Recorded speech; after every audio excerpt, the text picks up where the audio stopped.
Imbas gempa bumi berkekuatan M7,7, 3 sumber mata air di Desa Ranambata, Kecamatan Kota Komba Utara, Kabupaten Manggarai Timur, Flores, Nusa Tenggara Timur, NTT, menjadi keruh.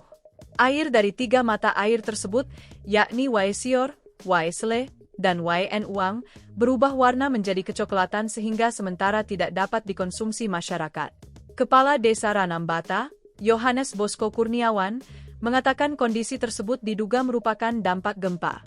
Akibat gempa, air minum keseharian masyarakat Desa Ranambata belum bisa digunakan, ujar Yohanes kepada tribunflores.com, Sabtu, 15 Agustus 2026, pagi. Usai gempa, Yohanes langsung memantau situasi dan kondisi di wilayahnya. Ia mengimbau masyarakat tetap tenang, tidak panik berlebihan, mengikuti arahan pemerintah, serta tidak mudah percaya terhadap informasi yang sumbernya tidak jelas. BMKG ungkap penyebab gempa. Sementara itu, Badan Meteorologi, Klimatologi, dan Geofisika, BMKG, mengungkap sumber gempa bumi berkekuatan magnitudo 7,7 yang mengguncang wilayah Flores, Nusa Tenggara Timur, NTT, Sabtu, 15 Agustus 2026, pagi. Gempa yang terjadi pukul 4.58 WIB atau pukul 5.58 WITA tersebut bersumber dari aktivitas Flores Back Arc Thrust, yakni zona sesar naik di bagian belakang busur Kepulauan Flores. Deputi Bidang Geofisika BMKG Nelly Floridariama menjelaskan gempa tersebut merupakan gempa dangkal dengan kedalaman 15 km. Berdasarkan hasil pemutakhiran parameter, epicenter gempa berada di laut pada koordinat 8,41 derajat lintang selatan dan 121,39 derajat bujur timur. Lokasi tersebut berada sekitar 30 km arah timur Laut Nagekyo, NTT. BMKG menyebut pergerakan sesar naik, thrust fault, menyebabkan guncangan kuat sekaligus memicu potensi tsunami. Gempa tersebut sempat memicu peringatan dini tsunami. Namun, BMKG mengakhiri peringatan tersebut pada pukul 7.30 WIB setelah tidak lagi mencatat kenaikan muka air laut yang signifikan dan membahayakan masyarakat di pesisir terdampak. Meski demikian, hasil pemantauan BMKG menunjukkan gelombang tsunami sempat tercatat di sejumlah wilayah pesisir. Gelombang tertinggi tercatat di Maurole, Kabupaten Ende, dengan ketinggian 0,94 meter pada pukul 5.27 waktu Indonesia Barat. Di Sika, gelombang tercatat setinggi 0,20 meter pada pukul 5.03 waktu Indonesia Barat.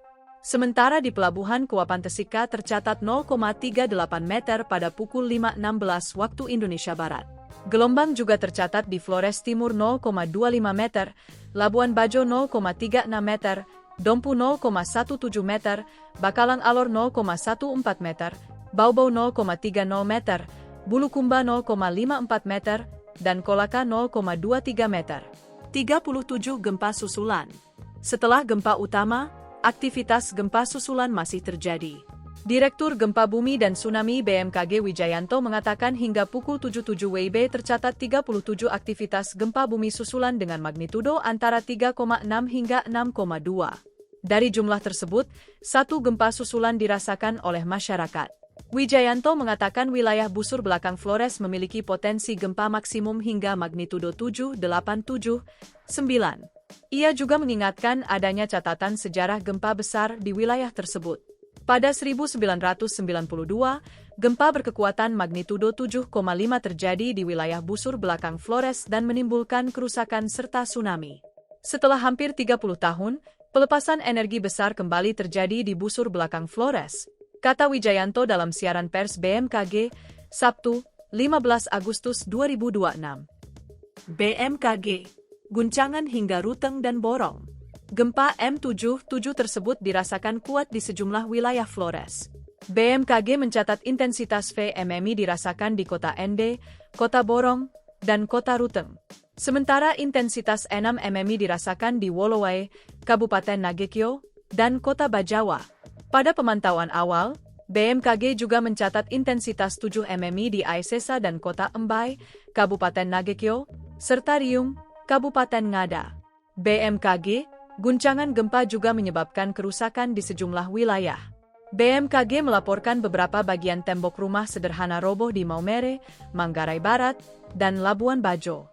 Selain itu, Fasilitas pelabuhan Maumere dan bangunan Hotel Jayakarta Bajo dilaporkan mengalami kerusakan.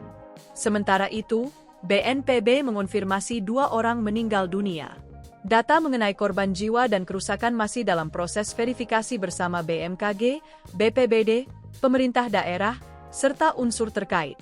BMKG mengimbau masyarakat tetap tenang meskipun gempa susulan masih terjadi. Warga juga diminta tidak mudah percaya terhadap informasi yang tidak dapat dipertanggungjawabkan serta mengikuti informasi resmi BMKG.